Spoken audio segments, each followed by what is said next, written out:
নমস্কার বন্ধুরা, সাহিত্য সংলাপে আপনাদের সকলকে স্বাগত। আমি সুদেষ্ণা আপনাদের ধারাবাহিকভাবে শোনাচ্ছি বিভূতিভূষণ বন্দ্যোপাধ্যায়ের অমর সৃষ্টি আদর্শ হিন্দু হোটেল। আজ তৃতীয় পর্ব। চলুন শুরু করা যাক। সেদিন হোটেলে ফিরিয়া হাজারি দেখিল প্রায় 15 সের কি আধমন ময়দা চাকর আর পদ্মঝি মিলিয়া মাখিতেছে। ব্যাপার কি, এত লুচির ময়দা কে খাইবে? পদ্মঝি কথার সঙ্গে বেশ খানিকটা ঝাঁঝ মিশাইয়া বলিল, হাজারি ঠাকুর, তোমার যা যা রাঁধবার আগে সেরে নাও, তারপর এই লুচিগুলো ভেজে ফেলতে হবে। আচার্যপাড়ার মহাদেব ঘোষালের বাড়িতে খাবার যাবে, তারা অর্ডার দিয়ে গেছে 9:30টার মধ্যে চাই, বুঝলে? হাজারি ঠাকুর অবাক হইয়া বলিল, 9:30টার মধ্যে ওই আধমন ময়দা ভেজে পাঠিয়ে দেব, আবার হোটেলের রান্না রাঁধব? কি যে বলো পদ্মদিদি, তাহা কি করে হবে? রতন ঠাকুরকে বলো না লুচি ভেজে দিক, আমি হোটেলের রান্না রাঁধব। পদ্মঝি চোখ রাঙাইয়া ছাড়া কথা বলে না। সে গরম হইয়া ঝংকার দিয়া বলিল, তোমার ইচ্ছে বা খুশিতে এখানকার কাজ চলবে না, কর্তামশাইয়ের হুকুম। আমায় যা বলে গেছে তোমায় বললাম। তিনি বড় বাজারে বেরিয়ে গেলেন, আসতে রাত হবে। এখন তোমার মর্জি, করো আর না করো। অর্থাৎ না করিয়া উপায় নাই। কিন্তু ইহাদের এই অবিচারে হাজারির চোখে প্রায় জল আসিল। নিছক অবিচার ছাড়া ইহা অন্য কিছু নহে। রতন ঠাকুরকে দিয়া ইহারা সাধারণ রান্না অনায়াসেই করাইতে পারিত, কিন্তু পদ্মঝি তাহা হইলে খুশি হইবে না। সে যে কি বিষচক্ষে পড়িয়াছে পদ্মঝিয়ের, উহাকে জব্দ করিবার কোনো ফাঁকি পদ্ম ছাড়ে না। ভীষণ আগুনের তাতের মধ্যে বসিয়া রতন ঠাকুরের সঙ্গে দৈনিক রান্না কার্যতেই প্রায় 9টা বাজিয়া গেল। পদ্মঝি তাহার পর ভীষণ তাগাদা লাগাইল লুচি ভাজিতে হাত দিবার জন্য। পদ্ম নিজে খাটিতে রাজি নয়, সে গেল খরিদ্দারদের খাওয়ার তদারক করিতে। আজ হাটবার, বহু ব্যাপারী খরিদ্দার। রতন ঠাকুর তাহাদের পরিবেশন করিতে লাগিল। হাজারি এক ছিলিম তামাক খাইয়া লইয়াই আবার আগুনের তাতে বসিয়া গেল লুচি ভাজিতে। 8 ঘণ্টা পরে তখন 5 সের ময়দাও ভাজা হয় নাই। পদ্ম আসিয়া বলিল, ও ঠাকুর, লুচি হয়েছে, ওদের লোক এসেছে নিতে। হাজারি বলিল, না, এখনো হয়নি। পদ্ম দিদি, একটু ঘুরে আসতে বলো। ঘুরে আসতে বললে চলবে কেন? 9:30টার মধ্যে ওদের খাবার তৈরি করে রাখতে হবে বলে গেছে।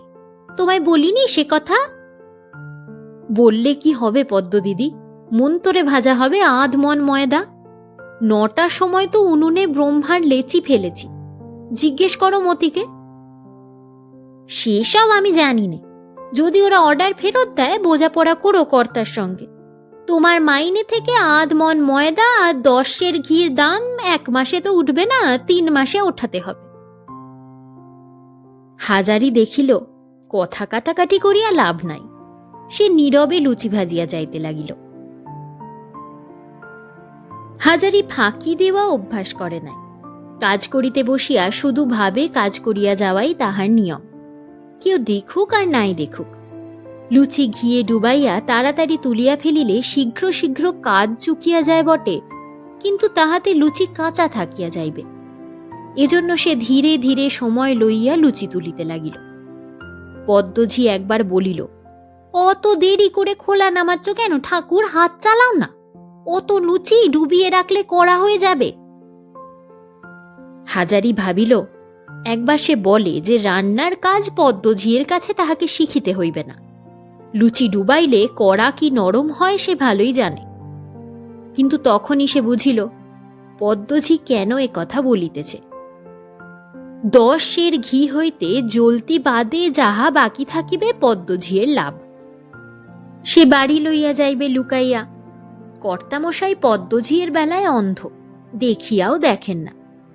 হাজারি ভাবিল, এইসব জুয়াচুরির জন্য হোটেলের দুর্নাম হয়। খদ্দেরে পয়সা দেবে, তারা কাঁচা লুচি খাবে কেন? 10 সের ঘিয়ের দাম তো তাদের কাছ থেকে আদায় হয়েছে, তবে তা থেকে বাঁচানোই বা কেন? তাদের জিনিসটা যাতে ভালো হয় তাই তো দেখতে হবে। পদ্মজি বাড়ি নিয়ে যাবে বলে তারা 10 সের ঘিয়ের ব্যবস্থা তো করেনি। পরক্ষণেই তাহার নিজের স্বপ্নে সে ভোর হইয়া গেল। এই রেল বাজারেই সে হোটেল খুলিবে, তাহার নিজের হোটেল। ফাঁকি যাহাকে বলে তাহার মধ্যে থাকিবে না। খদ্দের যে জিনিসের অর্ডার দিবে তাহার মধ্যে চুরি সে করিবে না। খদ্দের সন্তুষ্ট করিয়া ব্যবসা, নিজের হাতে রাঁধিবে, খাওয়াইয়া সকলকে সন্তুষ্ট রাখিবে। চুরি জোয়াচুরির মধ্যে সে নাই। লুচি ভাজা ঘিয়ের বুদবুদের মধ্যে হাজারি ঠাকুর যেন সেই ভবিষ্যৎ হোটেলের ছবি দেখিতে পাইতেছে। প্রত্যেক ঘিয়ের বুদবুদটাতে পদ্মঝি সেখানে নাই। বেচু চক্রবর্তীর গাঁজাখোর ও মাতাল শালাও নাই। বাহিরে গদির ঘরে দিব্য ফর্সা বিছানা পাতা। খদ্দের যতক্ষণ ইচ্ছা বিশ্রাম করুক, তামাক খাইতে ইচ্ছা করে খাক, বাড়তি পয়সা আর একটিও দিতে হইবে না। 2টা করিয়া মাছ, সপ্তাহে 3 দিন মাংস বাঁধা খদ্দেরদের। এসব না করিয়া শুধু স্টেশনের প্ল্যাটফর্মে হিন্দু হোটেল হিন্দু হোটেল বলিয়া মতি চাকরের মতো চেঁচাইয়া গলা ফাটাইলে কি খদ্দের ভিড়িবে? পদ্মঝি আসিয়া বলিল, ও ঠাকুর, তোমার হলো? হাত চালিয়ে নিতে পারছ না? বাবুদের নোক যে বসে আছে। বলিয়াই ময়দার বারকোষের দিকে চাহিয়া দেখিল। বেলা লুচি যতগুলি ছিল হাজারি প্রায় সব খোলায় চাপাইয়া দিয়াছে। খান 15-20 বেশি বারকোষে নেই। মতি চাকর পদ্মঝিকে আসিতে দেখিয়া তাড়াতাড়ি হাত চালাইতে লাগিল। পদ্মঝি বলিল, তোমার হাত চলছে না? না, এখনো 10 সের ময়দার তাল ডাঙায়। ওই রকম করে লুচি বেললে কখন কি হবে? হাজারি বলিল, পদ্মদিদি, রাত 11টা বাজবে ওই লুচি বেলতে আর 1 হাতে ভাজতে। তুমি বেলবার লোক দাও। পদ্মঝি মুখ নাড়িয়া বলিল, আমি ভাড়া করে আনি বেলবার লোক তোমার জন্যে। ও আমার বাবু রে, ভাজতে হয় ভাজো, না হয় না ভাজোগে। ফেরত গেলে তখন কর্তামশায় তোমার সঙ্গে বোঝাপড়া করবে না। পদ্মঝি চলিয়া গেল। মতি চাকর বলিল, ঠাকুর, তুমি লুচি ভেজে উঠতে পারবে কি করে? লুচি পোড়াবে না। এত ময়দার তাল আমি বেলবো কখন বলো? হঠাৎ হাজারির মনে হইল একজন মানুষ এখনই তাহাকে সাহায্য করিতে বসিয়া যাইত। কুসুম। কিন্তু সে গৃহস্থের মেয়ে, গৃহস্থের ঘরের বউ, তাহাকে তো এখানে আনা যায় না। যদিও ইহা ঠিক, খবর পাঠাইয়া তাহার বিপদ জানাইলে কুসুম এখনই ছুটিয়া আসিত। তারপর 1 ঘণ্টা হাজারি অন্য কিছু ভাবে নাই, কিছু দেখে নাই। দেখিয়াছে শুধু লুচির কড়া, ফুটন্ত ঘি, ময়দার তাল, আর বাখারির সরু আগায় ভাজিয়া তোলা রাঙা রাঙা লুচির গোছা।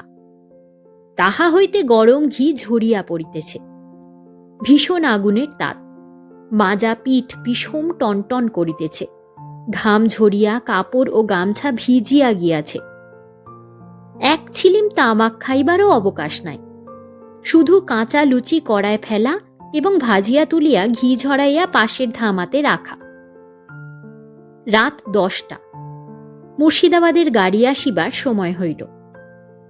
মতি চাকর বলিল, আমি একবার স্টেশনে যাই ঠাকুর মশাই, ট্রেনের টাইম হয়েছে। খদ্দের না আনলে কাল কর্তামশাইয়ের কাছে মার খেতে হবে। একটা বিড়ি খেয়ে যাই। ঠিক কথা। সে খানিকক্ষণ প্ল্যাটফর্মে পায়চারি করিতে করিতে হিন্দু হোটেল হিন্দু হোটেল বলিয়া চেঁচাইবে। মুর্শিদাবাদে ট্রেন আসিতে আর মিনিট 15 বাকি। হাজারি বলিল, একা আমি বেলবো আর ভাজবো? তুই কি খেপলি মতি? দেখলি তো এদের কাণ্ড। রতন ঠাকুর সরে পড়েছে, পদ্মদিদিও বোধহয় সরে পড়েছে। আমি একা কি করি? মতি বলিল, তোমাকে পদ্মদিদি 2 চোখে দেখতে পারে না। কারো কাছে বলো না ঠাকুর, এসব তারই কারসাজি।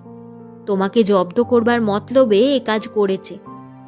আমি যাই, নইলে আমার চাকরি থাকবে না। মতি চলিয়া গেল। অন্তত 5 সের ময়দার তাল তখনও বাকি। লেচি পাকানোর সেও প্রায় 1.5 সের। হাজারি গুনিয়া দেখিল 16 গন্ডা লেচি। অসম্ভব!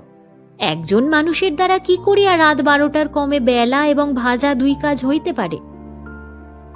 মতি চলিয়া যাইবার সময় সে বিড়িটা দিয়া গিয়াছিল, সেটি তখনও ফুরায় নাই।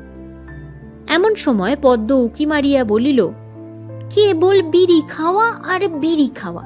ওদিকে বাবুর বাড়ি থেকে লোক 2 বার ফিরে গেল।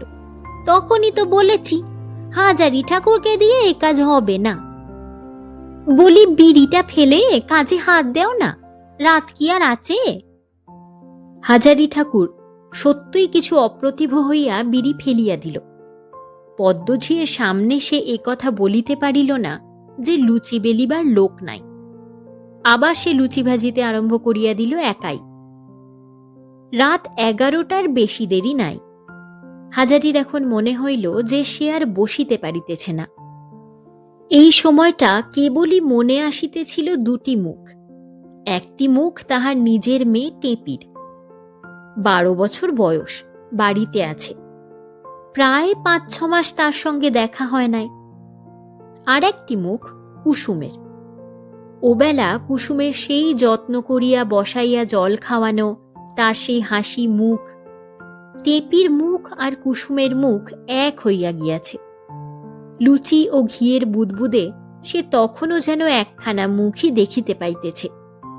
টেপি ও কুসুম দুইয়ে মিলিয়া এক। ওরা আজ যদি দুজনে এখানে থাকিত। ওদিকে কুসুম বসিয়া হাসি মুখে লুচি বেলিতেছে, এদিকে টেপি। ঠাকুর! স্বয়ং কর্তামশাই, বেচু চক্রবর্তী, পিছনে পদ্মঝি। পদ্মঝি বলিল, ও গাঁজাখোর ঠাকুরকে দিয়ে হবে না, আপনাকে তখনই বলিনি বাবু? ও গাঁজা খেয়ে বুঁদ হয়ে আছে, দেখছো না? কাজ এগুবে কোত্থেকে? হাজারি তটস্থ হইয়া আরো তাড়াতাড়ি লুচি খোলা হইতে তুলিতে লাগিল। বাবুদের লোক আসিয়া বসিয়াছিল। পদ্মঝি যে লুচি ভাজা হইয়াছিল তাহাদের ওজন করিয়া দিল কর্তাবাবুর সামনে। 5 সের ময়দার লুচি বাকি থাকিলেও তাহারা লইল না। এত রাত্রে লইয়া গিয়া কোনো কাজ হইবে না।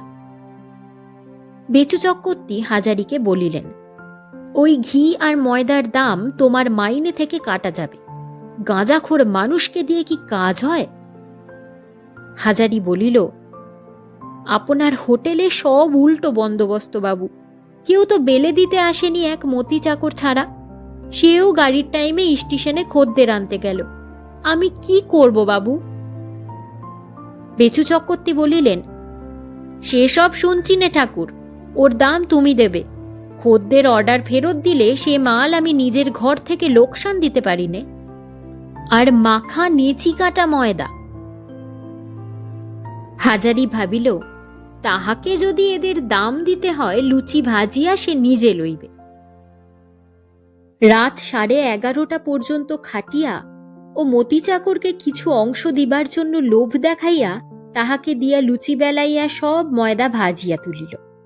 মতি তাহার অংশ লইয়া চলিয়া গেল। এখনো 3-4 ঝুড়ি লুচি মজুত। পদ্মঝি উঁকি মারিয়া দেখিল, লুচি ভাজছ এখনো বসে? আমাকে খান কতক দাও দেখি। বলিয়া নিজেই একখানা গামছা পাতিয়া নিজের হাতে খান 25-30 গরম লুচি তুলিয়া লইল। হাজারি মুখ ফুটিয়া বারণ করিতে পারিল না, সাহসে কুলাইল না। অনেক রাত্রে সুপ্তথিতা কুসুম চোখ মুছিতে মুছিতে বাহিরের দরজা খুলিয়া সম্মুখে মস্ত এক পোটলা হাতে ঝোলানো অবস্থায় হাজারি ঠাকুরকে দেখিয়া বিস্ময়ের সুরে বলিল, কি বাবা ঠাকুর, কি মনে করে এত রাত্রে? হাজারি বলিল, এতে লুচি আছে মা কুসুম। হোটেলে লুচি ভাজতে দিয়েছিল খদ্দেরে, বেলে দেবার লোক নেই। শেষকালে খদ্দের 5 সের ময়দার লুচি নিলে না। কর্তাবাবু বলেন আমায় তার দাম দিতে হবে। বেশ, আমায় দাম দিতে হয়, আমিই নিয়ে নি। তাই তোমার জন্য বলি নিয়ে যাই। কুসুমকে তো কিছু দেওয়া হয় না কখনো। রাত বড্ড হয়ে গিয়েছে, ঘুমিয়েছিলে বুঝি? ধরো তোমা, বোঁচকাটা রাখো গে, যাও। কুসুম বোঁচকাটা হাজারির হাত হইতে নামাইয়া লইল। সে একটু অবাক হইয়া গিয়াছে। বাবা ঠাকুর পাগল, নতুবা এত রাত্রে? তাহার এক ঘুম হইয়া গিয়াছে, এখন আসিয়াছে লুচির বোঁচকা লইয়া। হাজারি বলিল, আমি যাই মা, লুচি গরম আর টাটকা, এই ভেজে তুলিছি। তুমি খান কতক খেয়ে ফেলো গিয়ে এখনই, কাল সকালে বাসি হয়ে যাবে। আর ছেলে পিলেদের দাও গিয়ে, কত আর রাত হয়েছে, 12:30 বেশি নয়। হোটেলে ফিরিয়া হাজারি ঠাকুর একটি দুঃসাহসের কাজ করিল। মতি চাকর পূর্ব হইতেই ঘুমাইয়া পড়িয়াছিল। তাহাকে তুলিয়া বলিল, মতি, আমি রাত 3টের গাড়িতে বাড়ি যাচ্ছি, এত লুচি কি হবে, বাড়িতে দিয়ে আসি, তুমি থাকো, আমি কাল সকাল 10টার গাড়িতে এসে রান্না করব, কর্তামশাইকে বলো। মতি অবাক হইয়া বলিল, এত রাত্রে লুচি নিয়ে বাড়ি রওনা হবে? এত লুচি কি হবে, এখানে থাকলে কাল সকালে 12 ভূতে খাবে তো। আমার জিনিস নিজের বাড়ি দিয়ে আসি। আমার বাড়িতে ছেলে মেয়ে আছে, তারা খেতে পায় না, তাদের দিয়ে আসি, 6টা পয়সা তো খরচ। হাজারি আর ঘুমাইল না। টেপির জন্য তার মন কেমন করিয়া উঠিয়াছে। কুসুম যেমন, টেপিও তেমন। আরও 2টি ছেলে আছে ছোট ছোট, তাদের মুখ বঞ্চিত করিয়া এত লুচি এখানে রাখিয়া পদ্মঝি আর কর্তামশায়ের বাড়িতে খাওয়াইয়া কোনো লাভ নাই। রাত 3:30টার সময় গাংনাপু স্টেশনে নামিয়া হাজারি নিজের গ্রামের পথ ধরিল এবং 3.5 ক্রোশ পথ হাঁটিয়া ভোর হইবার সঙ্গে সঙ্গে স্বগ্রামে পৌঁছিল। এরাশোলা এক সময় বর্ধিষ্ণু গ্রাম ছিল, এখন পূর্বেশ্রী নাই। গ্রামের জমিদার করবাবুরা এখান হইতে উঠিয়া কলকাতা চলিয়া যাওয়াতে গ্রামের মাইনর স্কুলটির অবস্থা খারাপ হইয়া পড়িয়াছে। বড় দিঘিটা মজিয়া গিয়াছে। ভদ্রলোকের মধ্যে অনেকে এখান হইতে বাস উঠাইয়া কেহ রানাঘাট, কেহ কলিকাতা চলিয়া গিয়াছেন। নিতান্ত নিরুপায় যারা, তারাই গ্রামে পড়িয়া আছে। হাজারির বাড়িতে 2খানা খড়ের ঘর, ছোট্ট উঠোন, একদিকে কাঁঠাল গাছ, অন্যদিকে একটা সজনে গাছ এবং একটা পেয়ারা গাছ।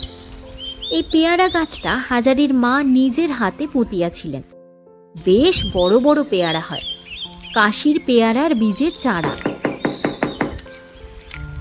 হাজারির ডাকাডাকিতে হাজারি স্ত্রী উঠিয়া দৌড় খুলিয়া এই অবস্থায় স্বামীকে দেখিয়া বলিল, এসো এসো, শেষ রাতের গাড়িতে এলে কেন গো?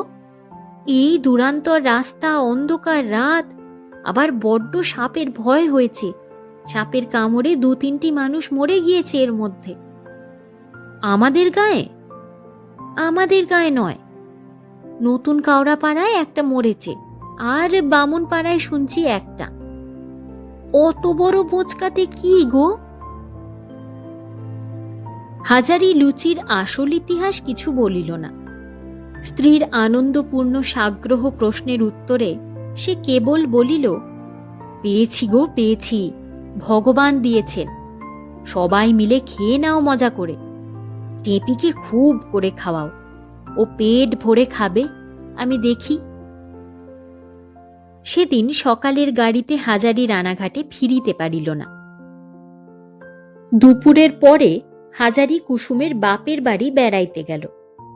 এই গ্রামেই গোয়ালপাড়ায় কুসুমের জ্যাঠামশাই হরি ঘোষের বাস। অবস্থা একসময় যথেষ্ট ভালো ছিল। এখনো বাড়িতে গোহাল পোড়া গরুর মধ্যে 8-10টি অবশিষ্ট আছে। 2টি ছোট ছোট ধানের গোলাও বজায় আছে। হাজারিকে হরিঘোষ খুব খাতির করিয়া খেজুর পাতার চটে বসিতে দিল। বলিল, কবে আলেন বাবা ঠাকুর? সব ভালো? তোমরা সব ভালো আছো? আপনার শ্রীচরণের আশীর্বাদে একরকম চলে যাচ্ছে। রানাঘাটেই কাজ করছেন তো? হ্যাঁ, সেখান থেকেই তো এলাম। আমাদের কুসুমের সঙ্গে দেখা টেকা হয়? হাজারি পাড়া গাঁয়ের লোক, এখানকার লোকের ধাত চেনে। কুসুমের সঙ্গে সর্বদা দেখাশোনা বা তাদের মধ্যে পরস্পরের প্রতি টানের কোনো পরিচয় সে এখানে দিতে চায় না। ইহারা হয়তো সহজভাবে সেটা গ্রহণ করিতে পারিবে না। গ্রামে কথাটা রাষ্ট্র হইয়া গেলে লোকে নানা রূপ কদর্য টানিয়া বাহির করিবার চেষ্টা করিবে তাহা হইতে। সুতরাং সে বলিল, হ্যাঁ, 2-1 বার হয়েছিল, ভালো আছে। এবার যদি দেখা হয় একবার আসতে বলবেন ইদিকে। তার গায়ে আসবার দিকে তত টান নেই। শহরে দুধ বেচে চালানো যে কি মিষ্টি লেগেছে। হাজারি কথার গতি অন্যদিকে ঘুরাইবার উদ্দেশ্যে বলিল, এবার আবাদপত্র কিরকম হলো বলো। ধানের আবাদ করেছি 12 বিঘে, আর বাকি সব তরকারি। কুমড়ো 2 বিঘে, আলু, পেঁয়াজ। তা এবার আকাশের অবস্থা ভালো না বাবা ঠাকুর, খেতে মাটি ফেটে যাচ্ছে। তরকারির কথায় হাজারির নিজের গোপনীয় উচ্চাসার কথা মনে পড়িল। তরকারি তাহার গ্রাম হইতে কিনিলে রানাঘাট বাজারের চেয়ে অনেক সুবিধা পাওয়া যায়। এখান হইতেই সে আনাজপত্র লইয়া যাইবে। হরিঘোষকে বলিল, আচ্ছা, তোমাদের আলু কমন হতে পারে? বাবা ঠাকুর, তার কি কোনো ঠিক আছে? তবে 30-40 মণ খুব হবে। তুমি সমস্ত আলু আমায় দিতে পারবে? নগদ দাম দেব। হরিঘোষ কৌতূহলের সহিত জিজ্ঞাসা করিল, বাবা ঠাকুর আজকাল কাঁচা মালের ব্যবসা করছেন নাকি? ব্যবসা এখনো করিনি, তবে করব ভাবছি। সে তোমায় বলবো একদিন। গোয়ালপাড়া হইতে আসিবার পথে একটা খুব বড় বাঁশবনের মাঝখান দিয়া পথ। এখানে লোকজন নাই। ইরাশোলা গ্রামেই লোকজনের বসত নাই। আগে ছিল। ম্যালেরিয়ায় মরিয়া হাজিয়া লোকশূন্য হইয়া পড়িয়াছে। শুধুই বড় বড় আম কাঁঠালের বাগান ও বাঁশবনের জঙ্গল। এই বাঁশবনের মধ্যে পুরনো দিনে পালিত পাড়া ছিল। হাজারি বাল্যকালেও দেখিয়াছে। পালিতেরা বেশ বর্ধিষ্ণু ছিল গ্রামের মধ্যে। পূজা পার্বণ, দোল দুর্গোৎসব পর্যন্ত হইয়াছে রাজেন পালিতের বাড়ি। এখন জঙ্গলের মধ্যে পালিতদের ভিটেটা পড়িয়া আছে এই পর্যন্ত। দিনে মানেই বোধহয় বাঘ লুকাইয়া থাকে। বাঁশ ছাড়ে কটকট করিয়া শুকনো বাঁশের শব্দ হইতেছে। ঘন ছায়া, শুকনো বাঁশ পাতার ও শোলার শব্দ, ফিঙে শালিক পাখির কলরব। হাজারির মনে হইল আজ যেন তার হোটেলের দাসত্ব জীবন হইতে মুক্তির দিন। সেই ভীষণ গরম উনুনের সামনে বসিয়া আজ আর তাকে ডেকচিতে ভাত ডাল রান্না করিতে হইবে না। পদ্মঝিয়ের কড়া তাগাদা ও মুরব্বিয়ানা সহ্য করিতে হইবে না। বাঁশবনের ছায়ায় পূর্ণ শান্তিতে সে যদি ঘণ্টার পর ঘণ্টা ধরিয়া ঘুমায়, তাহা হইলেও কেহ কিছু বলিতে পারিবে না। এই মুক্তি সে ভালোভাবেই আস্বাদ করিতে চায় বলিয়াই তো হোটেল খুলিবার কথা এত ভাবে। সে যথেষ্ট অভিজ্ঞতা সঞ্চয় করিয়াছে। এইবার কিছু টাকা হইলেই সে রানাঘাটের বাজারে হোটেল খুলিয়া দিতে পারে। হাজারি সত্যই চিন্তা করিতে আরম্ভ করিল, টাকা কোথায় ধার পাওয়া যাইতে পারে। এক গ্রামের গোসাইরা বড়লোক, কিন্তু তাহারা প্রায় সবাই থাকে কলিকাতায়। এখানে বৃদ্ধ কেশব গোসাই থাকেন বটে, কিন্তু লোকটা ভয়ানক কৃপণ। তিনি কি হাজারিকে বিনা বন্ধকে বিনা জামিনে টাকা ধার দিবেন? হাজারির জামিন হইবেই বা কে? তাহার অবস্থা অত্যন্তই খারাপ। 2খানা মাত্র চালা ঘর, রান্নাঘরখানা গত বর্ষায় পড়িয়া গিয়াছে। পয়সা অভাবে সারানো হয় নাই। উঠানের আমতলায় রান্না হয়। বৃষ্টির দিন এখন ক্রমশ চলিয়া গেল, এখন অত অসুবিধা হয় না। বেলা প্রায় পড়িয়া আসিয়াছে। হাজারি বাড়ি ফিরিয়া দেখিল তাহার ছোট মেয়ে টেপি ঘরের দাওয়ায় বসিয়া উল বুনিতেছে। টেপি বাবাকে দেখিয়া বলিল, তোমার জন্য আসন বুনছি বাবা, কাল তুমি যদি থাকো কালকের মধ্যে হয়ে যাবে, তোমার সঙ্গে দিয়ে দেব। হাজারি মনে মনে হাসিল। বেচু চক্রবর্তীর হোটেলে সে রঙিন পশমের আসন পাতিয়া খাইতে বসিয়াছে, ছবিটি বেশ বটে। পদ্মঝি কি মন্তব্য করিবে তাহা হইলে? মেয়েকে বলিল, দেখি কেমন আসন। বাহ, বেশ হচ্ছে তো, কোথায় শিখলি তুই বুনতে? টেপি বলিল, মুখুজ্জে বাড়ির নীলাদি আর অতসীদির কাছে। আমি রোজ যাই দুপুরে, ওরা আমায় গান শেখায়, বোনা শেখায়। ওরা এখনো আছে? হরিচরণ বাবু চলে যাননি এখনো? ওরা নাকি এ মাসটা থাকবে। থাকলে তো আমারই ভালো, আমি কাজটা শিখে নিতে পারি। কি চমৎকার গান গাইতে পারে অতসীদি, আজ শুনবে বাবা? তুই গান শিখলি কিছু? টেপি লাজুক স্বরে বলিল, ওই দু একটা, সে কিছু নয়। তুমি অতসীদির গান যদি শোনো তবে বলবে যে কলের গানের রেকর্ড শুনছি। ওদের বাড়ি খুব বড় কলের গানও আছে, রোজ সন্ধ্যের পর বাজায়। কত রকমের গান আছে, যাবে শুনতে সন্ধ্যের পর? অতসীদি নিজে কল বাজায়, আমিও যাব তোমার সঙ্গে। অতসীদিকে বলবো বাবা এসেছে, ভালো ভালো গান দেবে। হাজারি বলিল, হ্যাঁ রে, হরিচরণ বাবুর শরীর সেরেছে জানিস? তা তো জানি নে, তবে তিনি বৈঠকখানায় বসে রোজই তো সবার সঙ্গে গল্প করেন। একদিন বৈঠকখানায় কলের গান বাজিয়েছিলেন, জানো বাবা, কি চমৎকার কীর্তন। সঙ্গীত শিল্পের প্রতি বর্তমানে হাজারির তত আগ্রহ নাই। হাজারির উদ্দেশ্য হরিচরণ বাবুকে বলিয়া কহিয়া অন্তত 100-2 টাকা ধার করা যায় কিনা সেদিকে। হরিচরণ মুখুজ্জে মহাশয় এ গাঁয়ের মধ্যে একমাত্র শিক্ষিত, অবস্থাপন্ন ও সম্ভ্রান্ত লোক।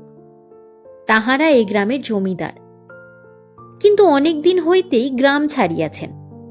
প্রকাণ্ড 3 মহলা বাড়ি পড়িয়া আছে। 2-1 বৃদ্ধা পিসিমাসি ছাড়া বাড়িতে আর কেহ এতদিন ছিল না। আজ মাস 4-5 হইল হরিচরণ মুখুজ্জের একমাত্র পুত্র কলিকাতায় মারা যায় বসন্ত রোগে। পুত্রের মৃত্যুর পর হইতেই আজ প্রায় 3 মাস হইল হরিচরণবাবু সপরিবারে দেশের বাটিতে আসিয়া যে কেন বাস করিতেছেন সে খবর হাজারি রাখে না। তবে ইহা জানে যে হরিচরণবাবু গ্রামের উত্তর মাঠে একটি দিঘি খনন করিবার জন্য জেলা বোর্ডের হাতে অনেকগুলি টাকা দান করিয়াছেন এবং পুত্রের নামে একটি ডিসপেন্সারি করিয়া দিবেন গ্রামে। হরিচরণবাবু কারো বাড়ি যান না, নিজের বৈঠকখানায় বসিয়া আছেন সব সময়। তার 2 মেয়ে ও স্ত্রী এখানে, তাছাড়া চাকর বাকর ও 2 দরোয়ান আছে বাড়িতে। সন্ধ্যার পর সাহসে ভর করিয়া হাজারি হরিচরণবাবুর পৈতৃক আমলের বৈঠকখানার উঠানে গিয়া দাঁড়াইল। বৈঠকখানা বাড়ির সামনে বড় বড় থামওয়ালা সাদা মার্বেল পাথর বাঁধানো বারান্দা। বারান্দার সামনে একটা মাঝারি গোছের কামরা, পাশে একটা ছোট কামরা। পূর্বে নবীনবাবু বলিয়া ইহাদের এক শরিক বড় বৈঠকখানার পাশে পৃথকভাবে নিজের জন্য আর একটি বৈঠকখানা তৈরি করিয়াছিলেন। তিনি আজ 25 বৎসর হইল নিঃসন্তান অবস্থায় মারা যাওয়াতে উক্ত বৈঠকখানা ঘর বর্তমানে বিচালি রাখিবার জন্য ব্যবহৃত হয়। হাজারি টেপিকে সঙ্গে করিয়া লইয়া গিয়াছিল। টেপি বলিল, বাবা তুমি বসো, আমি অতসীদিকে বলি গে তুমি এসেছ কলের গান শুনতে, এখনই দেবে গান। বৈঠকখানার সামনে হাজারিকে দাঁড় করাইয়া রাখিয়া টেপি পাশের ছোট্ট দরজা দিয়া বাড়ির মধ্যে সরিয়া পড়িল। ঘরের মধ্যে তেলের চৌপায়া লণ্ঠন জ্বলিতেছে। ইহা সাবেকিকালের বন্দোবস্ত, এখনো ঠিক বজায় আছে। হাজারি বারান্দায় দাঁড়াইয়া ইতস্তত করিতেছে ঘরে ঢুকিবে কিনা। এমন সময় ঘরের ভিতর হইতে স্বয়ং হরিচরণবাবু বারান্দায় বাহির হইয়াই সামনে হাজারিকে দেখিয়া বলিলেন, কে? হাজারি বিনীতভাবে হাত জোর করিয়া মাথা নিচু করিয়া প্রণাম করিয়া বলিল, বাবু, আমি হাজারি। ও হাজারি, কি মনে করে? এসো এসো, বাইরে দাঁড়িয়ে কেন, ঘরের মধ্যে এসো। মাস দুই তোমায় দেখিনি। তোমার মেয়ে মাঝে সাঝে আসে বটে, আমার বড় মেয়ে অতসীর সঙ্গে তার বেশ ভাব। হরিচরণবাবুর বয়স ৫৫-৫৬ হইবে। গৌরবর্ণ, লম্বা আড়ার চেহারা, বড় বড় চোখ, গলার স্বর গম্ভীর। তিনি খুব শৌখিন লোক ছিলেন। এখনো এই বয়সেও এবং ছেলে মারা যাওয়া সত্ত্বেও বেশ শৌখিনতা এবং সুরুচির পরিচয় আছে তার আটপৌরে পোশাকেও। হাজারি আসলে আসিয়াছে টাকা ধার করিবার কথা বলিতে, কিন্তু বৈঠকখানা ঘরে ঢুকিয়া প্রকাণ্ড বড় সেকেলে প্রমাণ সাইজের আয়নাখানায় নিজের আপাদ মস্তক দেখিয়াই তাহার সাহসটুকু উবিয়া গেল। হরিচরণবাবুর নির্দেশ মতো সে একখানা চেয়ারে বসিল। হরিচরণবাবু বলিলেন, চা খাবে নাকি হাজারি? হাজারি আমতা আমতা করিয়া বলিল, আগে চা আমি থাকবে, সে কেন আবার কষ্ট? হরিচরণবাবু বলিলেন, বিলক্ষণ, কষ্ট কিসের? আমি তো চা খাবই এখন। দাঁড়াও, আনতে বলি। এই সময় টেপি বৈঠকখানার যে দৌড় অন্তঃপুরের দিকে, সেখানে আসিয়া দাঁড়াইল। হরিচরণবাবুকে বৈঠকখানার মধ্যে দেখিয়াও সে বেশ সহজভাবেই বলিল, বাবা দাঁড়াও, অতসীদি কলের গান বাজাচ্ছে। আমি বলেছি আমার বাবা তোমাদের কলের গান শুনতে এসেছে। হরিচরণবাবু বলিয়া উঠিলেন, কলের গান শুনতে এসেছ হাজারি? তা আমাকে বলতে হয় এতক্ষণ? শুনতে আসবে এর আর কথা কি? তোমরা ২-৫ জন আসো যাও, বড় আনন্দের কথা। গ্রাম তো লোকশূন্য হয়ে পড়েছে। ওরে খুকি, তোর বাবার জন্যে আর আমার জন্যে ২ পেয়ালা চা আনতে বলে দে তোর অতসী দিদিকে। হাজারি মনে মনে টেপির ওপর চটিয়া গেল। হতভাগা মেয়েটা সব দিল মাটি করিয়া। কে তাহাকে বলিয়াছিল কলের গান শুনিতে সে যাইতেছে মুখুজ্জে বাড়িতে? অতঃপর টাকার কথা উত্থাপন করা কি ভালো দেখায়? না, যত ছেলে মানুষ লইয়া হইয়াছে কারবার। হরিচরণবাবুর মেয়ে অতসী এই সময় ২ পেয়ালা চা হাতে ঘরে ঢুকিল। প্রথমে হাজারির সামনে টেবিলে একটি পেয়ালা নামাইয়া অন্য পেয়ালাটি হরিচরণবাবুর হাতে দিল। অতসীর বয়স ১৮-১৯, বেশ ধপধপে ফর্সা, সুন্দর মুখশ্রী, ডাগর ডাগর চোখ। এক কথায় অতসী সুন্দরী মেয়ে, পরিষ্কার পরিচ্ছন্ন, অথচ সহজ অনাড়ম্বর সাজগোজ। হাতে কয়েক গাছি সরু সোনার চুড়ি এবং কানে ইয়ারিং ছাড়া অলঙ্কারের কোনো বাহুল্য নেই। হরিচরণবাবু বলিলেন, তোমার হাজারি কাকা, প্রণাম করো অতসী। অতসী আগাইয়া আসিয়া হাজারির সামনে নিচু হইয়া প্রণাম করিয়া পায়ের ধুলা লইল। হাজারি সংকুচিত হইয়া বলিল, থাক থাক, এসো মা, রাজরানী হও মা, এসো, কল্যাণ হোক। অতসীকে হরিচরণবাবু বলিলেন, তোমার হাজারি কাকা গান শুনবেন, গ্রামোফোনটা নিয়ে এসো। অতসীর সঙ্গে টেপি খুব ভাব করিয়াছে। টেপির বাবাকে অতসী এই প্রথম দেখিল। বন্ধুর পিতা কিরকম দেখিতে কৌতূহলের সহিত সে চাহিয়া দেখিতেছিল। বাবার কথায় বাড়ির মধ্যে চলিয়া গেল এবং কিছুক্ষণ পরে চাকরের হাতে দিয়া গ্রামোফোন রেকর্ডের বাক্স বাহিরে পাঠাইয়া দিল। হরিচরণবাবু চাকরকে বলিলেন, বাজাবে কে? তোর দিদিমণি আসছে না? দিদিমণি যে বললেন আপনি বাজাবেন। আমি ভালো চোখে দেখতে পাবো না, তাকেই পাঠিয়ে দিগে যা। একটু পরে অতসী, টেপি এবং পাড়ার আরও 2-3টি মেয়ে ঘরে ঢুকিল। কলের গান বাজনা শুরু হইল এবং চলিল ঘণ্টা 2। আরও একবার চা দিয়া গেল চা করে, কিন্তু পরিবেশন করিল অতসী। সব মিটিয়া চুকিয়া যাইতে রাত্রি প্রায় 9:30 বাজিয়া গেল। হাজারি ছটফট করিতেছিল, গান শুনিতে সে এখানে আসে নাই। গান বন্ধ হইলে অতসী, টেপি ও মেয়ের দল যখন বাড়ির মধ্যে চলিয়া গেল, তখন হাজারি সাহসে ভর করিয়া বলিল, আপনার কাছে একটা আর্জি ছিল বাবু। হরিচরণ বাবু বলিলেন, কি বলো? আমার কিছু টাকা দরকার, যদি আমায় কিছু ধার দিতেন তাহলে আমার একটা মস্ত বড় আশার কাজ মিটত। মেয়ের বিয়ে দেবে? আজ্ঞে না বাবু, তা নয়, ব্যবসা করব। কি ব্যবসা?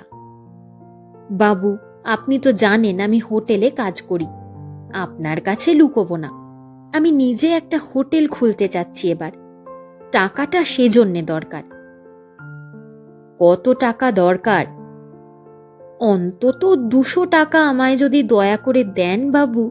আমার খালধারের কাঁঠাল বাগান আমি বন্ধক রাখছি আপনার কাছে, 1 বছরের মধ্যে টাকা শোধ করব। হরিচরণ বাবু ভাবিয়া বলিলেন, বাগান বন্ধক রেখে টাকা আমি দিতাম না, দিতাম তো তোমাকে এমনি দিতাম, কিন্তু অত টাকা এমন সময় আমার হাতে নগদ নেই। হাজারি একথার পরে আর কোনো কথা বলিতে পারিল না। বিশেষত সে জানিত হরিচরণবাবু উদার মেজাজের মানুষ, সত্যবাদী লোক। টাকা হাতে থাকিলে হাতে টাকা না থাকার কথা বলিতেন না। অতসী আসিয়া বলিল, কাকা, আপনি একটু বসুন, টেপি খেতে বসেছে, মা ছাড়লে না। মেয়েরা যারা গান শুনতে এসেছিল সবাইকে না খাইয়ে যেতে দেবেন না, একটু দেরি হবে। না হয় আপনি যান, আমি ঝির সঙ্গে পাঠিয়ে দেব এখন। হরিচরণবাবু বলিলেন, তোমার যদি বিশেষ কাজ না থাকে একটু বসে যাও না হাজারি, তোমার সঙ্গে 2টো কথা কই। কেউ বড় একটা আসে না আমার এখানে। হাজারি বসিল। তুমি কোথায়, কোন হোটেলে কাজ করো? আগে রানাঘাটে, বেচু চক্রবর্তীর হোটেল, রেল বাজারের মধ্যে। কত মাইনে পাও? বাবু, সে আর বলবার কথা নয়, খাওয়া আর 7 টাকা মাসে। তাই ভাবছিলাম পরের তাঁবে থাকবো না, এদিকে বয়স হলো, এইবার একটা হোটেল খুলে নিজে চালাবো। হোটেল চালাতে পারবে? তাহা বাবু, আপনার আশীর্বাদে একরকম সবই জানি ও লাইনের, বাজার আর রান্না।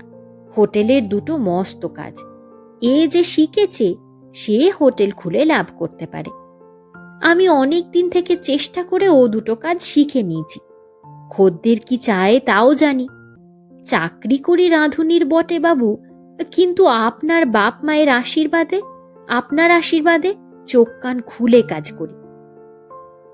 বেশ ভালো। উৎসাহ পাইয়া হাজারি তার বহুদিনের আশা ও সাধ, একটি আদর্শ হিন্দু হোটেল প্রতিষ্ঠা সম্বন্ধে অনেক কথা বলিল। চূর্ণী নদীর ধারে বসিয়া অবসর মুহূর্তে তাহার সে স্বপ্ন দেখার কথাও গোপন করিল না। তাহার রান্না খাইয়া কলিকাতার বাবুরা কিরকম সুখ্যাতি করিয়াছে, যদু বারুজ্যের হোটেলে তাহাকে ভাঙাইয়া লইবার চেষ্টা কিছুই বাদ দিল না। হরিচরণবাবু বলিলেন, দেখো হাজারি, তোমার কথা শুনে তোমার ওপর আমার হিংসে হয়। তোমার বয়স হলে কি হবে, তোমার জীবনে মস্ত বড় আশা রয়েছে, একটা কিছু গড়ে তুলব। এই আশায় মানুষকে বাঁচিয়ে রাখে। আমার ছেলেটা মারা যাওয়ার পর আমার জীবনে যেন সব কিছু ফুরিয়ে গিয়েছে মনে হয়, আর যেন কিছু করবার নেই।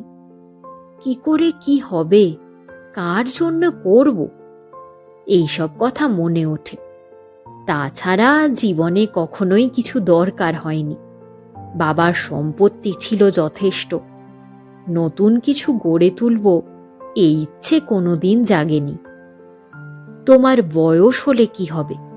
ওই একটা আশাই তোমায় যুবক করে রেখে দেবে যে। আমার মাথায় এত পাকা চুল ছিল না। খোকা মারা যাওয়ার পরে জীবনের উদ্যম, আশা, ভরসা যেমন চলে গেল, অমনি মাথার চুলও পেকে উঠল। তবে এখন ইচ্ছে আছে খোকার নামে একটা স্কুল করে দেব। আবার ভাবি, স্কুলে পড়বেই বা কে? আমাদের এই অঞ্চলে তো লোকের বাস নেই। তার চেয়ে না হয় একটা ডাক্তারখানা করে দিই। উদ্যমী জীবনের সবটুকু। যার জীবনে আশা নেই, যা কিছু করার ছিল সব হয়ে গেছে, তার জীবন বড় কষ্টকর। যেমন ধরো দাঁড়িয়েছে আমার। খোকা মারা না গেলে আজ আমার ভাবনা কি হে হাজারি। ভেবেছিলুম কয়লার খনি ইজারা নেব, কত উৎসাহ ছিল। এখন মনে হয় কার জন্য করব। তাই বলছিলুম, তোমায় দেখে হিংসে হয়। তোমার জীবনে উদ্যম আছে, আশা আছে, আমার তা নেই। আর এই দেখো, এই পাড়া গাঁয়ে একলাটি আছি পড়ে। ভালো লাগে কি? ভালো লাগে না, কখনো থাকিনি।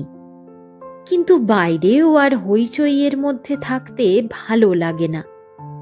ওই মেয়েটা আছে, কলের গান এনেছে একটা, বাজায়, আমি শুনি। ওর মায়ের জন্য বেছে বেছে ভক্তি আর দেহতত্ত্বের গান কিনে দিয়েছি, যদি তা শুনে তার মনটা একটু ভালো থাকে। মেয়ে মানুষ, কষ্টটা লেগেছে তার অনেক বেশি। হাজারি এই দীর্ঘ বক্তৃতার সবটা তেমন বুঝিল না। কেবল বুঝিল পুত্রশোকে বৃদ্ধের মাথা খারাপ হইয়া গিয়াছে। সে সহানুভূতিসূচক দু চার কথা বলিল। বেশি কথা অনেকক্ষণ ধরিয়া গুছাইয়া বলিতে কখনো সে শেখে নাই। তবুও পুত্রশোকাতুর বৃদ্ধের জন্য তাহার সত্যকার দুঃখ হওয়াতে ভাবিয়া ভাবিয়া মনে মনে বানাইয়া কিছু বলিল। হরিচরণবাবু বলিলেন, আর একটু চা খাবে? আজ্ঞে না, চা খাওয়া আমার তেমন অভ্যেস নেই, আপনি খান বাবু। এমন সময় টেপি আসিয়া বলিল, বাবা যাবে? হাজারি হরিচরণবাবুর কাছে বিদায় লইয়া মেয়েকে সঙ্গে করিয়া বাহির হইল। জ্যোৎস্না উঠিয়াছে। ভরেদের বাড়ির উঠোনে রাঙা কাঠ কাটিয়াছে। রাঙা কাঠের গন্ধ বাহির হইতেছে। সিধু ভর দাওয়ায় জাল বুনিতেছিল। বলিল, দা ঠাকুর, কনে ছেলেন এত রাত অবধি? হাজারি বলিল, বাবুর বাড়ি, বাবু ছাড়েন না কিছুতে। চা খাও, কলের গান শোনো। শেষে তো টেপিকে না খাইয়ে ছাড়লেন না গিন্নিমা। হাজারির বড় ভালো লাগিয়াছিল আজ সন্ধেটা। বড় লোকের বৈঠকখানায় এমনভাবে বসিয়া চা সে কখনো খায় নাই। খাতির করিয়া তাহার সঙ্গে কোনো বড় লোক মনের কথাও কখনো বলে নাই। কলের গান তো আছেই। মেয়েকে বলিল, টেপি, কি খেলি রে? টেপি একটু ভোজন প্রিয়, খাইতে বড় ভালোবাসে। আর গরিবের মেয়ে বলিয়াই অতসীর মা তাহাকে না খাওয়াইয়া ছাড়েন না। বলিল, পরোটা, মাছের ডালনা, সুজি, পটল ভাজা, আলু ভাজা। হাজারি স্ত্রী অনেকক্ষণ রান্না সারিয়া বসিয়া আছে। বলিল, এত রাত্রির পর্যন্ত ছিলে কোথায় সব? পাড়া বেরোনো শেষ হয় না যে তোমাদের? বসে বসে কেবল ঘুম আসছে। টেপি বলিল, আমি খেয়ে এসেছি মা, অতসী দিদির মা ছাড়লেন না কিছুতে, আমি কিছু খাবো না। হ্যাঁ রে, তুই খেয়ে এলি? ও বেলা সেই বাসি লুচি তোর জন্য রয়েছে যে, লুচি খাবি না? অনেক দিন ইহাদের সংসারে এমন সচ্ছলতা হয় নাই যে লুচি ফেলিয়া ছড়াইয়া ছেলেমেয়েরা খাইতে পায়, বলিয়াও সুখ। টেপি বলিল, তুমি খাও মা, আমি খুব খেয়ে এসেছি।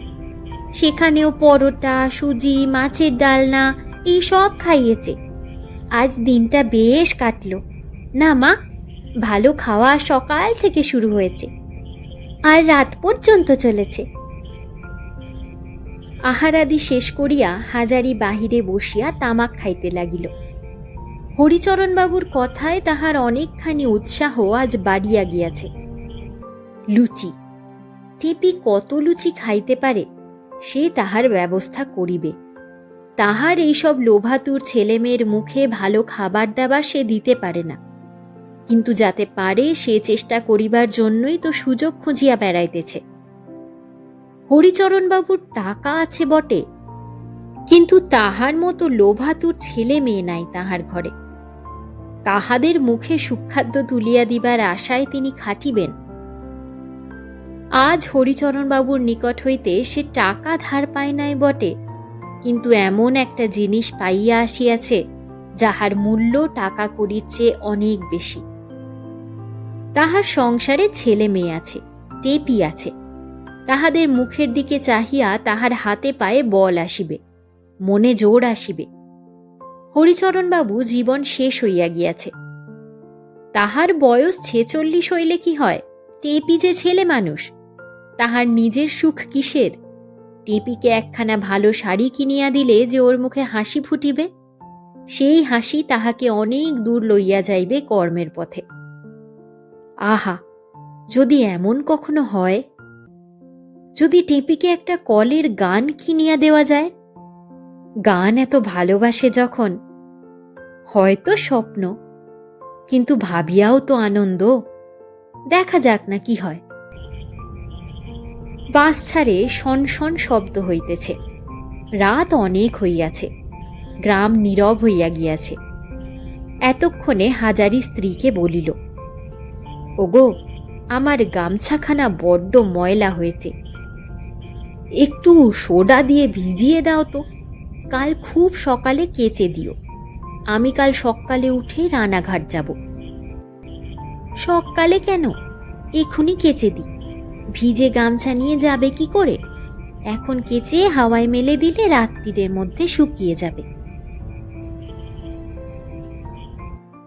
আজ এই পর্যন্তই।